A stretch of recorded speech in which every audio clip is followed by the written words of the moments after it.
Hello, hello. Just testing to see if this is working.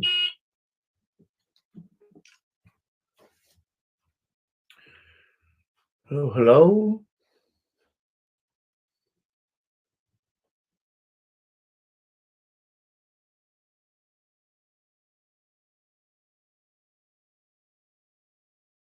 Sorry, Dave, that took a while.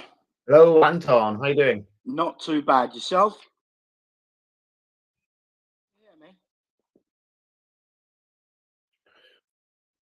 Hear me now, Dave? I think I've lost you. I can't hear you, but let's try and go live and hopefully you'll be able to hear me. Can you hear me now, Dave? All right, well, let's go live. Good afternoon, good morning, good evening, wherever you are. Thank you very much for joining us. Tom and Zohe, you will need to raise your hand on your right-hand side. Perfect. Allowed to speak and allowed to speak. Perfect. Can you all hear me now? Yep. Good man. Tom? There's a mic icon on your right. Perfect. Dave, can you hear me now? Dave might be having some issues now with his audio, but hopefully not for too long. Dave, would you like to leave the room and then just go back to the message and click on join again? Hopefully the audio will come back. Oh dear. Well, good afternoon, good morning, good evening, wherever you are. Thank you very much for joining us. Can you try now, Dave? Hear me now? Yes, absolutely fine. Thank you very much for joining us. Absolute pleasure. Good stuff. Right. Just going to do some quick intros and sort of housekeeping, and then we'll go on the road. Okay, so good afternoon, good morning, good evening, wherever you are. Thank you very much for joining us.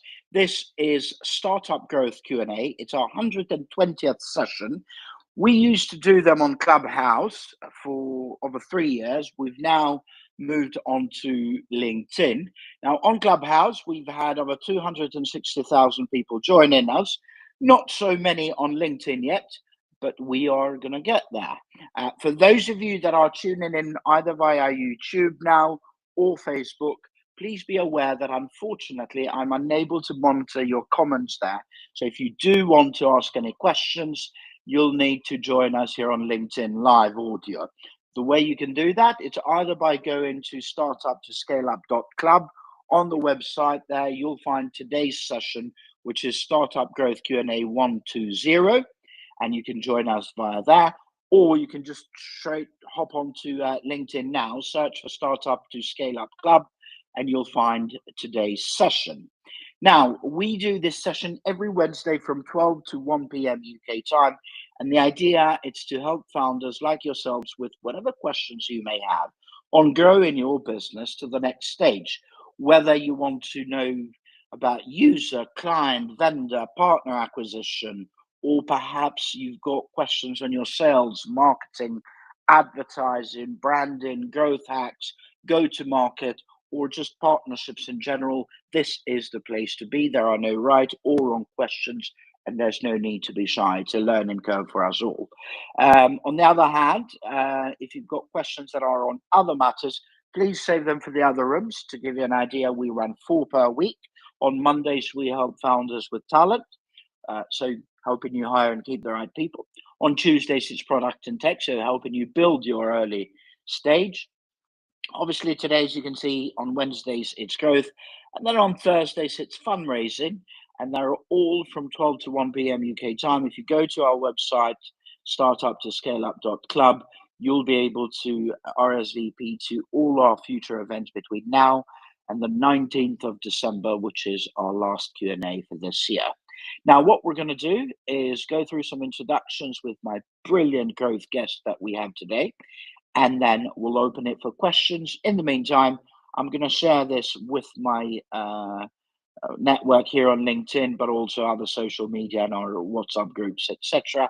So, without further ado, my name is 𝗦𝘁 𝗿𝗁𝗨. I'm an Albanian in London, normally working with startups right after they get investments and helping them hire and keep the right people. Although lately I haven't done much of that because I'm mainly focused with the StartUp to ScaleUp Club, also helping a few startups with their growth as an advisor.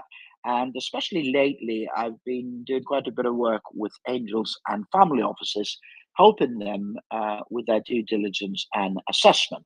So we'll go with the introductions in the same order rather that they've joined. So perhaps Zohe first, then Tom, then Dave, please. Take it away, fellas. Hi, everyone. My name is Zohe Mustafa. I'm a marketer, worked on many different types of campaigns, big and small. Here to answer your questions.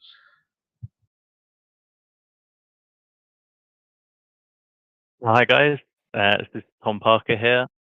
I am a fractional CRO, Chief Revenue Officer for smaller tech startups, and also a fractional revenue operations leader for medium-sized companies, also in the technology and professional services space. And yeah, happy to be here and answer any questions you have on revenue operations or sales or marketing topics. Hi everyone, I'm Dave from Collaboration Junkie, and I'm a nearbound specialist. So while I've got a background in community and member engagement, actually I now specifically advise on client referral and strategic partnership strategy. So they are my specialisms within that broader sales and marketing space. Well, thank you very much, fellas. Really appreciate that. Now, for those of you, again, listening on YouTube and Facebook, please be aware that we're unable to monitor your comments there. So if you do have any questions, please feel free to join us live here on LinkedIn and we'll bring you up. The idea is quite simple. If you are in the room here on LinkedIn, and by the way, whilst I'm doing this introduction, if the fellas want to think of your top do's and don'ts when it comes to early growth, I'd really appreciate that. So as I was saying, you'd need to come onto LinkedIn to ask any questions that you may have. Also be aware that today's room, it's on growth. So your questions could be on anything to do with growing your business, from user, client, vendor, partner acquisition, to growth hacks, go-to-market, sales, marketing, advertising, branding, and all that jazz. There are no right or wrong questions, and there's no need to be shy. Also be aware that we run 4 regular rooms per week. So if your questions today are not on growth, you can save them for the other rooms we do. Mondays, talent; Tuesdays, product and tech; Wednesdays, as you can see today, is growth; and Thursdays, it's fundraising, and they're all from 12 to 1 p.m. UK time. Now, you see, the reason why we do this is that it's quite simple. Unfortunately, over 90% of startups fail. And the top 3 reasons for that are: 1, market fit; 2, running out of money; and 3, not having the right people. But when it boils down to it, it's all about your ability to sell whatever product or service you've got. If you can't sell that, you haven't got a business. And we believe, or at least I believe, that sales cures everything. So hopefully we'll be able to provide some value, and I'm sure we will. If you've got the right questions, the 3 people we've got in today, they'll definitely have the right answers. And we know there are no one right answer when it comes to business decisions. So they'll probably provide a plethora of ways of doing things based on their experience. And obviously, if they don't have the experience, I'm sure they'll be able to say that this isn't in my realm and move on. So perhaps we should first start with their biggest do's and don'ts when it comes to early stage growth. So perhaps this time we can start with Dave, then Tom, then Zohe, please. Dave? Yeah, okay. So I'm going to keep mine to nearbound because that's my area of specialism. But I think that kind of nearbound strategy and leveraging your network is a key one for anyone early stage because of the cost effectiveness of it.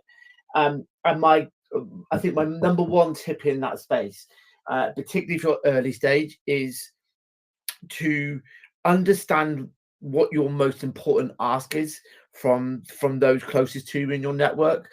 All too often, when you're in that early stage, there's all sorts of things you need. You might need investment. You might need early traction clients. You might need partners, and it can be all too tempting to ask everyone you know for everything that you might need. And the number one rule in getting people to make introductions for you is to make it really easy for them to do so. And you do that by being specific. So I would encourage everyone to really take a close look at their networks and understand where their relationships are strong and understand where their networks relationships are strong, so that you can be more targeted in the help that you ask for from different key people within your network. And as soon as you have that clarity, and you make it easy for people to make the introductions that you're looking for them to do, you'll see your results significantly improve. Thank you very much for that, Dave. Tom? Yeah, definitely add on top of there of what Dave said. I think my number one tip, I've been a CRO or head of sales and marketing in 3 or 4 early stage startups, 2 of them pre-revenue when I joined and 2 just post-revenue. I would say my number one tip is to take it slow, especially when you're funded. When $1 million hits the bank, it's very tempting to hire lots of people, do lots of marketing campaigns,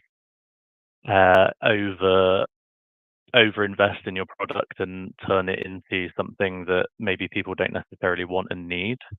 And so, in addition to what Dave's saying, what I mean by take it slow is use your network first, establish your product market fit first, establish what works and what doesn't in terms of your marketing messaging and your sales messaging, and then expand gradually, even if you've got $1 million or $3 million in the bank, because you can burn. One of the businesses that I worked with went into liquidation about a year after I started working with them.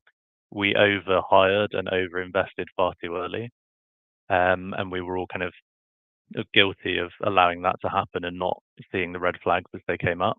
So that was a really big lesson for me. Don't spend your money too quickly. Make sure that you're investing in and doubling down in the things that you know work, and don't take too many risks in the early stages.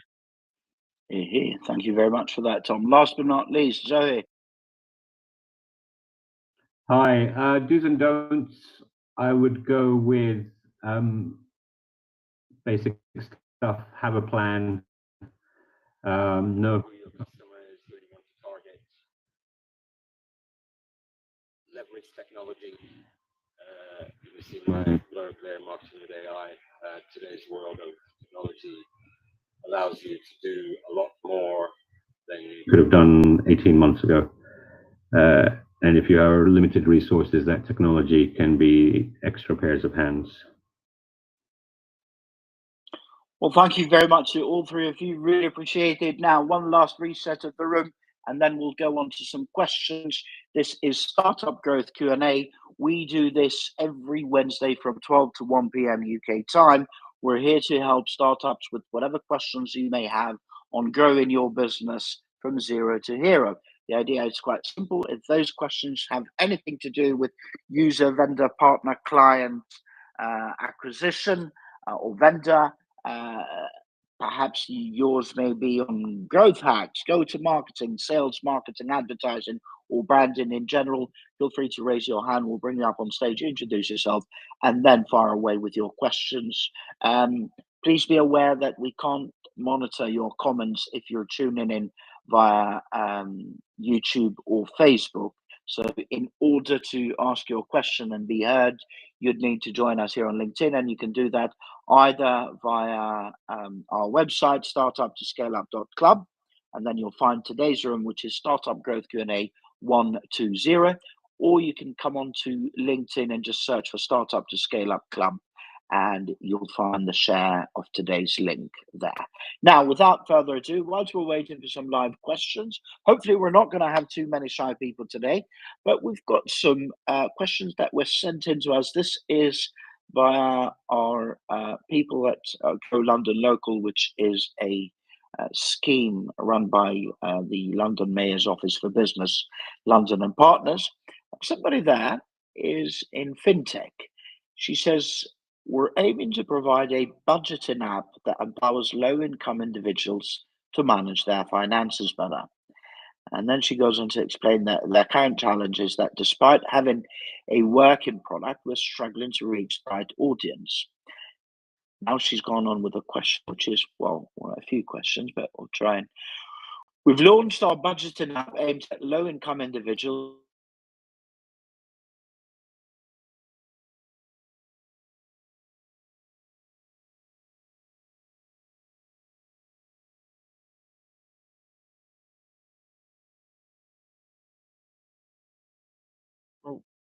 We've lost Anton. Dave and Zoe, are you still there? I am still there. We've lost the host. Okay. Why don't we guess what that question was? I think I could see where it was going. Yeah. You've got the floor, Tom. I'm assuming it's how do you... Yeah, sure. Well, I'm assuming the question was going to be how do you acquire your early audience for that kind of B2C product? Yeah. I'm probably going to step on Dave's toes a bit, but I would say, you know, if you've got a working product but you haven't necessarily established product market fit yet, i.e. you don't know what people are willing to pay for that, and what kind of market size you think is actually out there and available to purchase that product. You know, going to your network first, getting them to stress test and use that quite deeply. How and give the hell did I... I'm sorry, somehow I kicked myself out, or I got kicked out, so I don't know. Did you hear the full question, fellas? We didn't. We filled in the gaps, Anton. We thought the question might be how to acquire the first set of customers. That's what it was. So basically, she was Yeah. asking, one, what do you think about community organizations and social media influencers to try and get more of these users? But the issue that she has is that, one, they haven't really got them, or she doesn't think they've got money to get influencers. And two, she's worried about credibility in terms of, because they're a new company, so in terms of getting partnerships with community organizations. Sorry about that. I don't know what happened, but take it away, Tom. No, all good. I think my kind of starting point when I'm trying to figure out what the ICP, ideal customer profile, would be for a product is to think where do those kind of people hang out online. So these communities or social media influencers that have a community following them, which may be your ICP in general.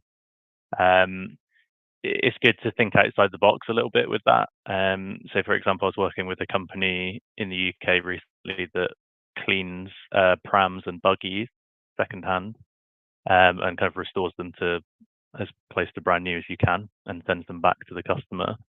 And we contacted about a dozen or so influencers who have channels on TikTok and Instagram that focus on house cleaning, and like the Mrs. Hinch type of people. I think she's probably the most famous one out there at the moment. And just offer something. You're not necessarily offering a partnership up front or some kind of particular offer, but saying to them, look, we'll give you access for free, we'll let you use it for free, we'd love to get your feedback. If you think that this is a product that's worth sharing with your community, please do, but there's no expectation. And then you can develop that into a formal partnership later on down the road. But finding people who want help with budgeting, low income, is LinkedIn the right place for that? Maybe not. Some of the B2C social media platforms are probably better. So have a kind of brainstorming exercise of where you think people like that hang out and where you think you can penetrate those communities or those platforms. Thank you very much, Tom. Dave, and then Zoe, please. Yeah, so unsurprisingly, I'm going to build on Tom's piece and your suggestion. I think you're right to looking at who else's audience that you can leverage. I think where you're in a good position is that there's a social cause. There's a good thing that you're looking to do with your product, right? Which means once you've got that ideal client profile down and you know where they hang out, that's one side of looking at where you've got potential partners. The other thing is looking at what else they're what other services are they buying? So it's not just where they're hanging out socially, it's where do they have to go, where else are they getting advice from potentially, who else are having conversations with them, where your product or service could be placed in front of them. And so I think that's the other angle that I would be looking at is where are they hanging out, and where else are they getting advice essentially, or what else are they doing? Because if you can look at those relationships, then that's another route in, and that could be everything from where they're buying their groceries, for example. Now, as a startup, I'm sure it'd be wonderful to get a partnership with Lidl's, right, or something like that. Okay, that might not be a realistic step, but it's that type of thing of who else is chatting to my market, and who else would get benefit from being seen to provide this extra level of service and extra level of care when it isn't the easiest for everyone right now. Who can you offer value to? Who can you offer kind of social points almost by them partnering with you? Because on that way, the partner gets a really good news story, and it's good in the eyes of their customers and potential customers, and obviously you get access to a much wider market. So as well as the community piece, that's the other angle that I would be looking at if I was in your shoes.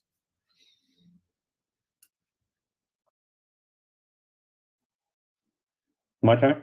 Yes, sorry about it. Yeah, influencer marketing. I guess the biggest question when it comes to working with influencers is which ones do you work with? There's obviously hundreds and thousands of them, some small, some big. Again, I would kind of leverage technology to help you identify potential partners to work with.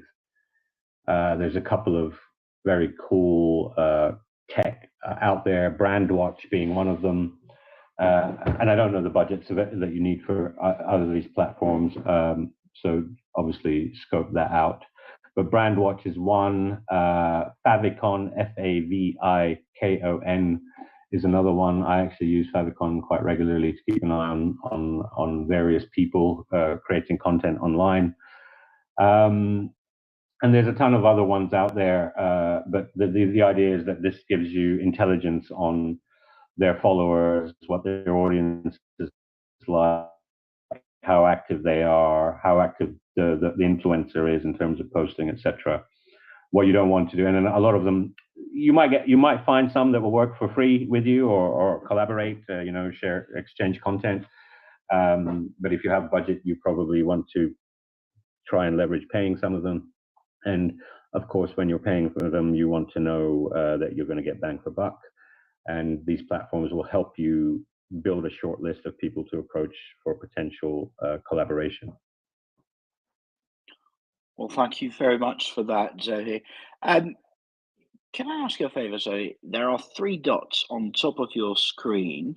If you click on that and then go view event details, if you don't mind, in the comments of the events, just type in those names or the websites to there. I think people may find it useful if that's all right. Would that be okay? Can you hear me, Zoe? Yes, yeah, I'm doing. Good man. Thank you very much. Right, Theo. Again, I can see a few people on YouTube tuning in now. So if you do have any questions, you'll need to come on to LinkedIn. Otherwise, we can't monitor those comments. So today we're talking about startup growth. It's a Q&A, and you can ask any questions to do with growing your business. Those could be anything from user, client, vendor, partner acquisition, growth hacks, go-to-market, or perhaps just sales, marketing, advertising, and branding in general. There are no right or wrong questions, and there's no need to be shy. It's a learning curve for us all. If you do have any such questions, please feel free to hop onto LinkedIn and search for Startup to Scale Up Club. And today's room, which is Startup Growth Q&A 120, will pop up. Otherwise, you can go to startuptoscaleup.club and go to today's Q&A, and join from there. Now, in terms of other questions, we have another one. Oh, this is cool. So this is somebody in space tech. They're pre-seed and they're based in Leeds, but they're planning to also move on the next stage of investment. So he says, we're developing a small satellite technology for remote sensing applications in agriculture. We may soon move to Thames Valley or the Cambridge and Oxbridge area. Now, the problem we have is that it's about establishing credibility with potential users in the agricultural sector who are unfamiliar with satellite technology. And then the question goes on to say, our startup is focused on small satellite technology for remote sensing in agriculture, but gaining interest from potential agricultural users has been challenging. How can we effectively demonstrate the practical benefits of our technology? Should we consider partnerships with agricultural organizations or conduct case studies that highlight successful applications? I'm going to post this link in our message, in our group message, fellas, just in case. I understand it's a bit of a long one. But again, it's a space tech. They develop remote sensing technology application for agriculture. And it seems that one of their issues is gaining trust from people in the field. So literally in the field, the agricultural clients, and they're struggling to basically convey the benefits. But I'll put the question in the group message just in case. Since you've unmuted, Tom, do you want to start again, and then maybe we can go to Zohe and Dave afterwards? Sure thing. It's an interesting one. Sounds like my kind of bag. I like these high-tech things. So I think if you've got a working prototype of some description, getting out there and doing effectively free trials or case studies, like they say in the question, is certainly the best way to do that.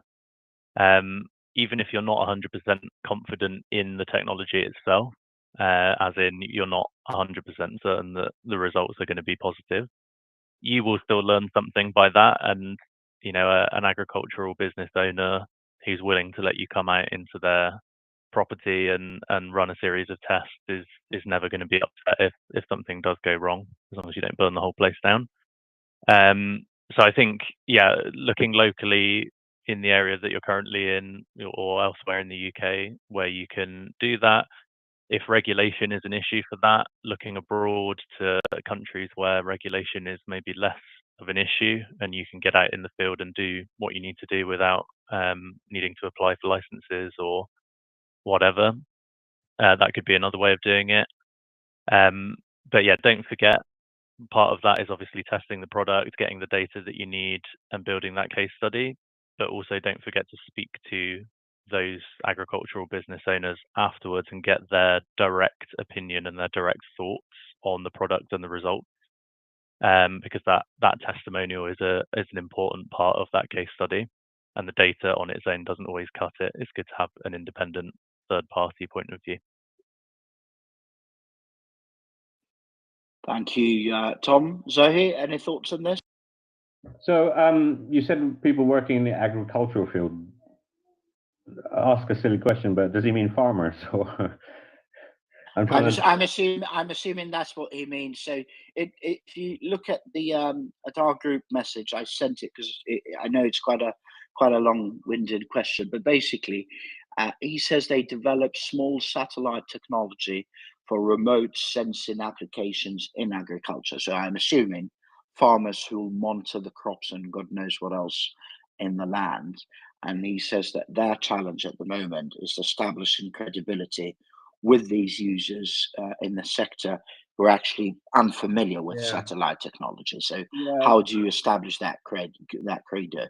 So whether they're farmers or not, I'm presuming there will be some people in the agriculture field that are, online, etc. I guess the first thing is to figure out where these guys hang out from a digital perspective online, Facebook, TikTok, LinkedIn, whatever. And I would propose a sort of content thought leadership type strategy whereby you're establishing credibility by sharing information, knowledge, value with your content. For example, this could be posting regularly on social media, wherever they are hanging out. But the key is to establish that presence, awareness, and understanding of your product. It sounds like a very high-tech product. Farmers are, I guess, are not, not everybody is technologically sort of advanced. It sounds like it needs some sort of explaining of who they are, what they do, why they're doing it, why they want to speak to the people they want to speak to, and so on. So come up with a content strategy, come up with a content plan, and broadcast and share it as far and wide as possible. Wherever these people are hanging out, and again, they may not be familiar with creating content, etc. Leverage the technology, leverage the various types of AI tools out there like ChatGPT to give you ideas. I'm not necessarily saying use the output that you get from it, but to give you ideas in terms of what you could be talking about, what could be of potential interest to these people. You can do lots of research on these platforms, on any potential ICP, and you'd be surprised as to the intelligence that it has. Thank you very much for that, Zoe. Last but not least, Dave. Yeah, so a couple of bits that looking to add. So whilst obviously having a digital strategy is important, typically these are in-person people. There are so many different conventions, expos, and in terms of meeting people where they are, I think maybe this is one, particularly where there is a complex product and winning hearts and minds. Checking out those conferences, checking out the conventions, checking out the expos, and getting to those and meeting people, I think would be a tactic. If you can afford that, then I would say to do it, because there's a cost in exhibiting. In terms of the right at the start of the question, I mentioned about case studies or partnerships. I'd combine those two strategies. I would, if I was in their shoes, I would use the case studies as potential case studies as a tactics for getting the partners, and then being able to leverage the partners' audiences more. So rather than just going out and finding potential customers to do low or no cost trials, whatever it may be, to get that case study, actually, if you source those potentials via partners, then you're building trust with the partners as well, and it gives them a really strong message to go out to the rest of their the rest of their audience, be this associations, be it communities, whatever it may be. So so a kind of a combination of tactics, I'd say. Well, thank you very much for that, fellas. The only thing that I would like to perhaps follow on Dave's points, but also what Zohe and Tom mentioned, is that once you do that research, try and be very targeted in terms of who you go after.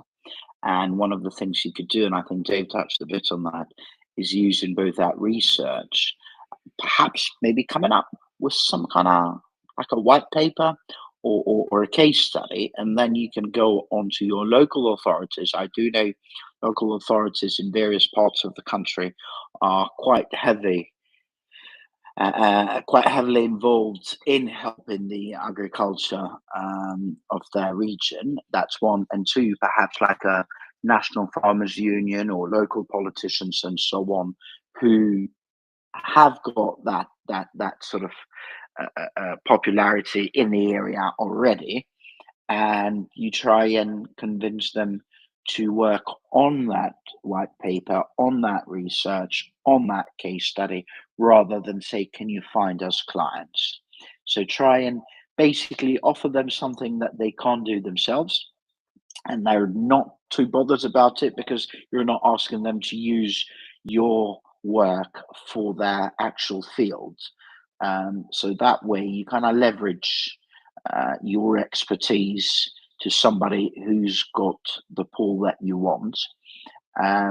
Another kind of partnerships that would work quite well with these is people who farmers depend on. So if you can find somebody who farmer needs, i.e. somebody who's got local government budgets or anything like that, and you can get them to be on your side and showcase whatever case study or report that you've come up with, then that's a huge win. So that's where I would focus. Right, we are now, we've got 25 minutes to go, so I guess a quick reset of the room. This is Startup Growth Q&A. We do this every Wednesday from 12 to 1 p.m. UK time, where we seek to help startups like yourselves with whatever questions you may have on growing your business to the next stage. The idea, it's quite simple. If you've got anything to do with user, vendor, client, partner acquisition, growth hacks, go-to-market, or just sales, marketing, advertising, and branding in general, this is the place to be. All you have to do is raise your hand, we'll bring you up on stage, you introduce yourself, and then fire away with your question. There are no right or wrong questions, so there's no need to feel silly or shy about it. It's a learning curve for us all. Now, if your questions today are on other matters and not on growth, please save them for the other rooms we do. So on Monday, it's talent, Tuesday's product and tech, and Wednesday's growth, and they're all from 12 to 1 p.m. UK time. If you want to RSVP to future sessions, all you need to do is go to StartUp-to-ScaleUp.club, and there you'll be able to RSVP to any future events between now and the 19th of December, which is our last Q&A for this year. Now, we had over 260,000 people that have joined us since we started, mainly when we were doing this on Clubhouse. So whilst here on LinkedIn, now we need all the help we can get in terms of, in terms of spreading the word of this good news. So if you do have a network, either here on LinkedIn or elsewhere, and you want to provide some value, please engage with our posts, share the event, invite people specifically, and all that jazz. We really appreciate it. But the point is that none of this work would have happened without people like Zohe, Dave, and Tom. So please feel free to show your love and follow them or connect with them here on LinkedIn. For those of you that are tuning in via YouTube or Facebook, please be aware that I'm unable to monitor your comments there. So if you do have any questions and you want to ask us, either go to our website and find today's session. So go to startup-to-scaleup.club and find Startup Growth Q&A 120, or come onto LinkedIn and just search for Startup to Scale Up Club, and you'll find the session. Now, without further ado, I hope I'm pronouncing this right, but please do tell me, is it Marina? Hi, yes, it's Marina. That's exactly Marina, right. Thank you very much for joining us, Marina. Please introduce yourself and fire away with whatever question or comment you may have for us today.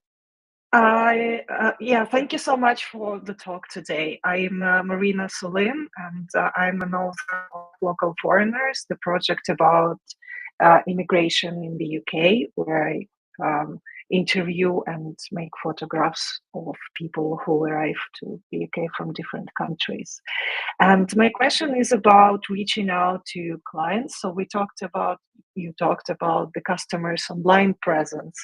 The question that I have is how to reach to a particular person who makes a decision within a business. So, for example, my clients are museums, but and they do have rich online presence, but I need to reach out to one particular person within that business that actually makes a decision, and I don't know anything about that person from a start. So how would you go around that? How would you do that? Thank you. I hear. Thank you very much, Marina. First of all, Slava Ukraini. Slava. Secondly, you say you want to reach out to potential clients. So your service at the moment is taking. Sorry, Zoe, can you hear me, buddy? I'll go Yeah. first. Okay, go on. So there's. I'm going to talk about technology and tools again. So if you've got a pen, have it handy to note these down, or I'll share them on the group. Please save them but share them in the comments as well, please, Zoe. After you need to understand it. I will do after I've said them. So there's a stack of tools that I use to identify ICP, especially decision makers. The first one is Telescope. This is a really powerful AI-powered tool that is uncannily accurate in finding your ICP and the decision makers. Then use tools like Telescope. So I said Telescope. Then there's 𝗏𝗍, CLAY. There's ocean.io. And they all do little parts of that journey of identification and enrichment. Okay, so you'll find them on Telescope, then you'll use 𝗏𝗍 to kind of fill out data gaps about them and information. And then ocean.io also kind of connects to all three, to both of those tools to help you build this picture of who this person is. And there's also within 𝗏𝗍, you can message them and so on. I'm not talking about that right now. We're talking about identification. And then the final tool that I would recommend is a tool called Crystal Knows. So Crystal, CRYSTAL, Knows, KNOWS. It's a really interesting tool whereby you can go onto, and this is all with LinkedIn, right? I'm assuming that, these museum people that you want to target, I'm pretty sure there'll be some of them that will be on LinkedIn, if not within the UK, globally, definitely. Plug into Chrome, Google Chrome browser, go onto this person's profile once you've identified them, and Crystal Knows will tell you how they want to receive messages, what sort of tone they want to receive it in, and so on. It just builds up insight so that you can be more personalized. I'm guessing that you're not going to be sending thousands of messages overnight. I would probably advise you to do one at a time. Build up your learnings from doing 10, then 20, 30 people, etc. And you'll eventually find a formula that works best for you and what converts in terms of messaging and so on. So those 4 tools, and you don't necessarily need to subscribe and pay to them. All of them have a free sort of tier whereby you can do certain amounts of research and enrichment and downloading profiles per month without spending any money. And as I said, start small. Let's do 10, 20, 30 at a time. As you build up confidence, as you build up intelligence of what messaging works, then you can consider going up the subscription tiers to do more at a time. So that's where I would start. Thank you very much, Zohe. Dave, any thoughts on this? Yeah, I'm going to cover it from the complete opposite angle. So you've got the new school way of doing it, and I would absolutely recommend doing that. I think one of the things is once it's one thing knowing who these people are, it's another thing actually engaging with them. You'll probably get a load of messages. So, yeah, I look to see who you, particularly as you build your customer base. So I appreciate getting those early customers. It's tricky, and you need to be messaging, you need to be doing your outbound, and so great for doing that. But as you build your network in this space, then leverage it. See who else they know. So even kind of on LinkedIn, you can see who people are connected to. Look at where they used to work. There's a good chance that people have moved around. See who they know that are in their previous business, if they've been museums as well. I think the modern tools are brilliant, but word of mouth and referrals, it's the oldest and most successful form of marketing. I don't see that changing. I think using technology to assist us to be able to do that smarter, I think is a really clever thing to do. But I think still remembering not to kind of forget some of that good old-fashioned just seeing who people know and asking them to help is a really powerful thing, particularly in early stages. People love to make introductions, people love to help. You've just got to make it clear who you're asking for, and give them the context, why. And so that's the tactic that I would use, and particularly as you strengthen your network and you get your early clients, get them to introduce you to your next contacts. Thank you very much, Dave. And Tom? Yeah, I think Zohe's suggestions are great at scale, and I've used similar stacks to that before. 𝗏𝗏.io is particularly good. Crystal Nose is also great. I think I would go super old school, like even older school than what Dave said. I mean, I would assume even post-COVID that most of the people that you're targeting will be physically located within the museum. I would literally go to the museum and ask if you can have a meeting with them, and see if they're available, and if they're not available, book in a meeting or get their phone number from them and see if you can give them a call. Some of the online research stuff is difficult to do for certain industries, and I would have thought that possibly museums, art galleries, those types of places are going to be the ones where there's black spots on LinkedIn, where people don't necessarily have or maintain their profile, not as much as, you know, tech and other industries that we're all part of. So I think go super old school. Try and get face to face. You know, yes, there's a cost to it. You have to drive or get the train there, and you know, you might strike out. You can always phone ahead to check that they're going to be there before you go if you're worried about that. But you know, reaching out to 100 people digitally, I think you'll probably find that you might get the same volume of results by physically visiting 10 museums and trying it that way. You'll probably have the same number of conversations from 1/10 the number of conversations started, I reckon. Thank you very much, fellas. Now, Marina, here's my take on this.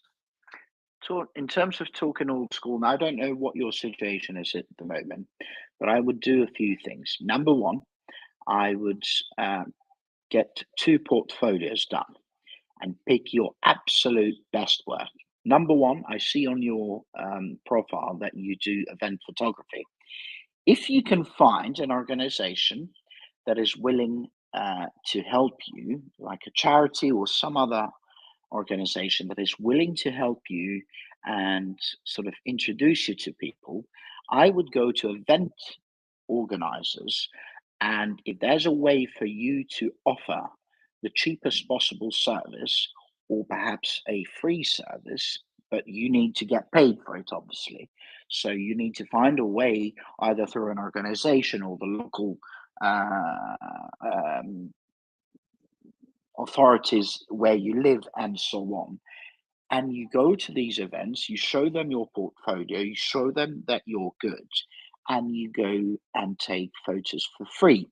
But what you need to do is you need to be picky about which events you go to. So to give you an idea, there are events like the International Business and Diplomacy Exchange, IBD, where you have literally the cream of the country, or perhaps the cream of the world. You have some of the top people in business and some of the top people in diplomacy that gather there. These are people that you can talk to, who've got their own businesses, who are directors at various large matrix internationals, or perhaps public sector. And you say, this is a project we're doing.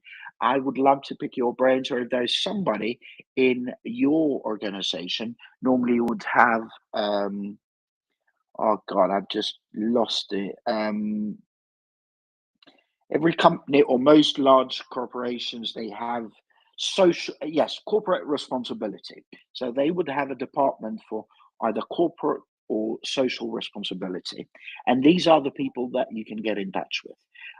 There's also some philanthropic organizations out there that pay for projects like these. You've got some of the media, so you need to identify which of the media or organizations are the ones that want to portray immigrants and their journey in the country. And in a way, as bad fortune as you have being Ukrainian and being under invasion at the moment, there is a certain positivity that you can find in that, because luckily most of the people in the UK view Ukrainians favorably, i.e. you can use that to say, would like to show you journeys, maybe start with what you know best. I'm a big believer in that, Marina, and I'd like to do a project and showing the journeys of Ukrainians that have left the country and are here today, and how they're contributing to UK society and so on.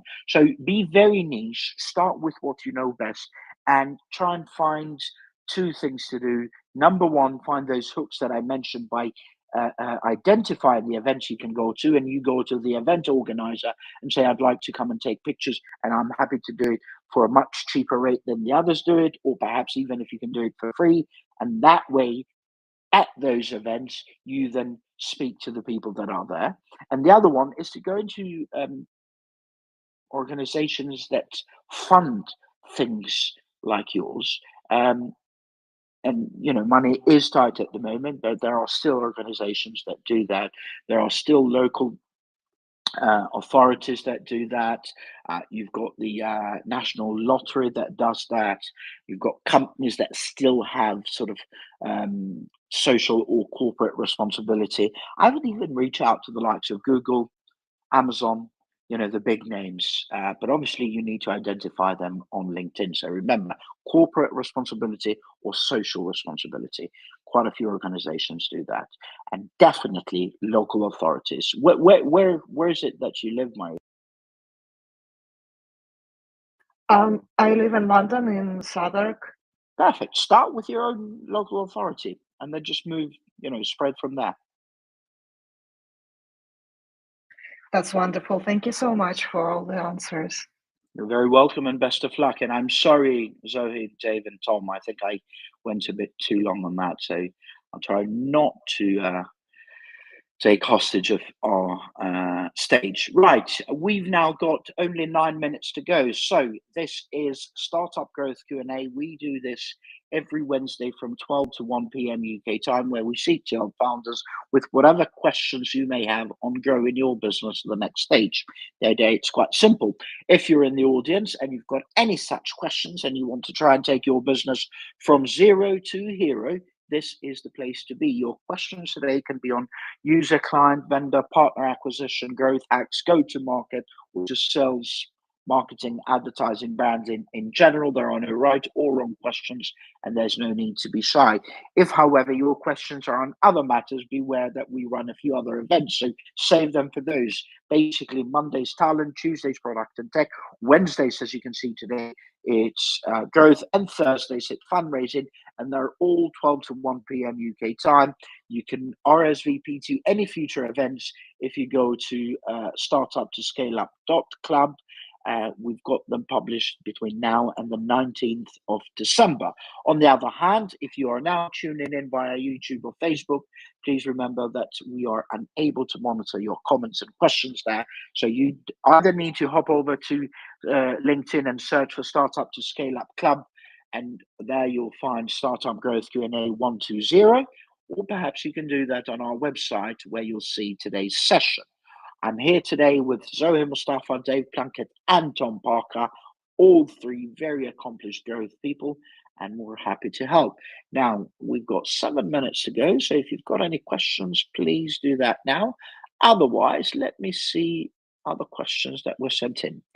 Okay, so this is somebody at Seat Stage in Cambridge, and she says you could call us deep tech. So what they're doing is a data management platform for research institutions. The challenge, she says, is that competing with established players in the data management space, it's not really working well. So the question is, our data management platform targets research institutions, but competing with established players, it's a huge challenge. What growth hacks can we implement to quickly gain traction? Should we consider targeting niche markets within the research community, or develop partnerships with educational institutions to enhance credibility? I'm going to try and copy this and put it in our group chat. that I have with the panelists. But the idea basically is quite simple. It kind of comes to the big fish always eating the small fishes. So I'll put it in the chat here, fellas. But again, a data management platform, and she wants to know their seed stage. She wants to know what growth hacks can they implement to gain traction. Should they consider targeting niche markets within the research community, or develop partnerships with educational institutions to enhance our credibility? Personally, I'll give you my quick 2 pence and then pass you on to the experts. I definitely think you should. I'm a huge believer in partnerships, so always try and find ways to partner with people that will kind of loan you, or lend you rather, shall we say, their pool. And the more of these you can do, the better. And yes, absolutely try and find a way to be extremely niche. But let's see what the fellas here have to say. So this time we'll start with Dave, then Tom, then Zohe, please. Awesome, thank you, Anton. I'm going to echo what you said around partnerships, because there's both the credibility, but then there's the audience reach point of view. But again, I think this is another one, like one of the questions that came up earlier around case studies or partnerships. I think the niching actually helps you to find the right partners potentially, because if you can be really, really clear on what sets you apart, and I'm sure there is something that you do better or differently than some of the other platforms out there. And if you can really get to grips with who is going to find that the most valuable, then that's much easier to find the partners that are serving that market itself, right? So because once you understand that value, you can figure out how that value reflects back to the partners. It's a much easier message when you're going out to the partners to talk about why they should partner with you, because at the end of the day, they're trusting you with their reputation and their audience. So I think it's a little mixture of both. Really understand your own value proposition, understand the target market that will most, and then you can turn that into a really compelling partner value proposition that will allow you to both gain credibility and eyeballs on your product.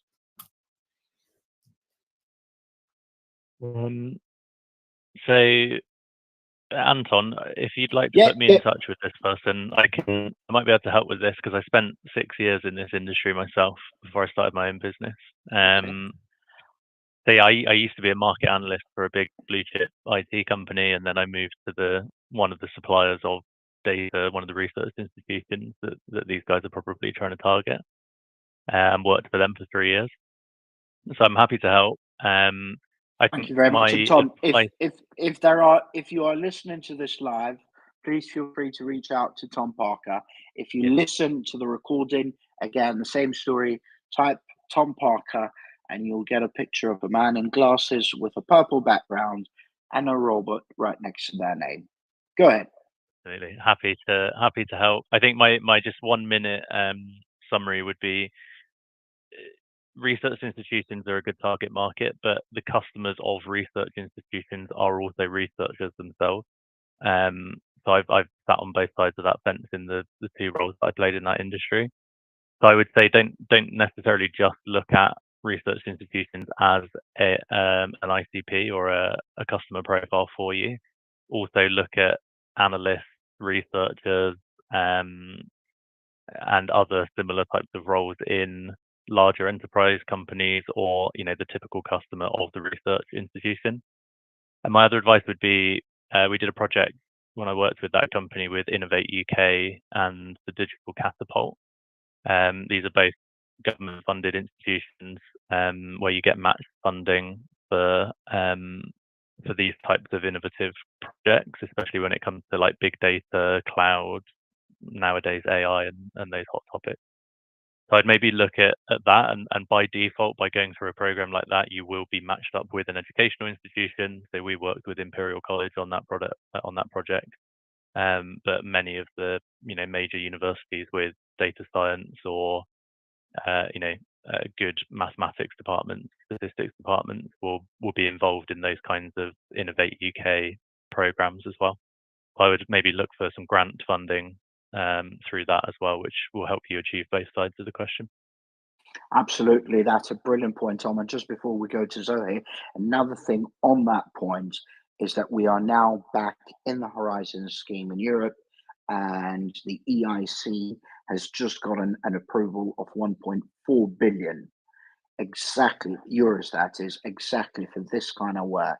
And if you go via Innovate UK or directly to Horizon, either way, it's kind of pretty much managed by Innovate UK. You'll be able to do that, and then they'll put you in touch with various institutions in Europe as well as the UK, and they have quite a few decent grants in the sense that you can actually approach any organization, let's say in Germany, Holland, Austria, wherever you want to go, somebody that you kind of fit well with, and if you get them to agree, you can then go back to either Horizon or Innovate UK, and then they'll say, okay, we're happy to sponsor this project that you're working on, and they can actually provide all the money for it. So that is something you definitely want to do. Sorry, Zohe, take it away. I wasn't 100% clear who the audience were. I heard Innovate UK and Horizon. I'm guessing the people that you're trying to target they're obviously whoever they are. I'm guessing most of these people have YouTube channels, so I'm going to give you a very specific growth hack. Definitely Innovate UK and Horizon, I'm sure they do. I would spend a small amount of budget on some YouTube ads, very low cost. The average cost of a YouTube view is 1 cent, 1 pence. And YouTube has some amazing targeting options. So I would go and target all these competitors and Innovate UK and Horizon's YouTube channels and get your videos to play whenever somebody visits their channel or watches one of their videos, as a small, simple, cheap hack. That is brilliant. Zohe, I would love it if you can either find something in this sphere that teaches people, or if you can write something. We've got our website where you can write blogs, but you can also just post them, and I'm happy to share it through our channels, or maybe you can just do a video, whichever you find easiest, because I think this is something that not many people know, and hardly anyone does enough of this. So yeah, we'd really appreciate that. If that's all right. Something, yeah. Good man. Right. Well, thank you very much, people. We are now 2 minutes over the line. So apologies, Tom. Apologies, Dave. Apologies, Zohe, for keeping you longer than promised. I know it's over the line, so I'm not going to demand it. But if you've got any parting words before I let you go, that would be great. If not, thank you, and I really appreciate it. If you've got parting words, just unmute and go first, whoever's wants to go first.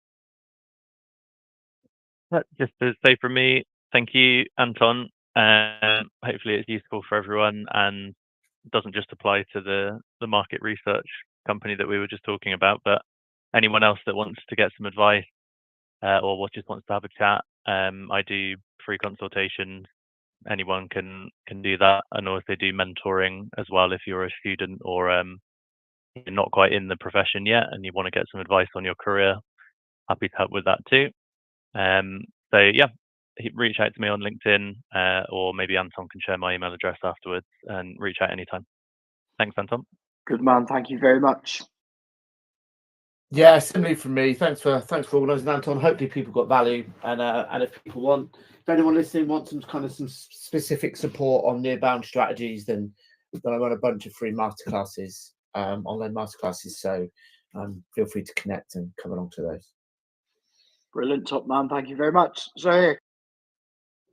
Have a nice day. Nothing else to add. That's a very good parting word. So thank you very much. We'll see you all next time. So I know you've confirmed for November. Dave and Tom, I'll reach out on LinkedIn, but I'm now pretty much finalized with November's schedule. But if you want to join us again, I'd be happy to. So I'll reach out and find if we can find any suitable times. And well, and if you still want to join us again, that is.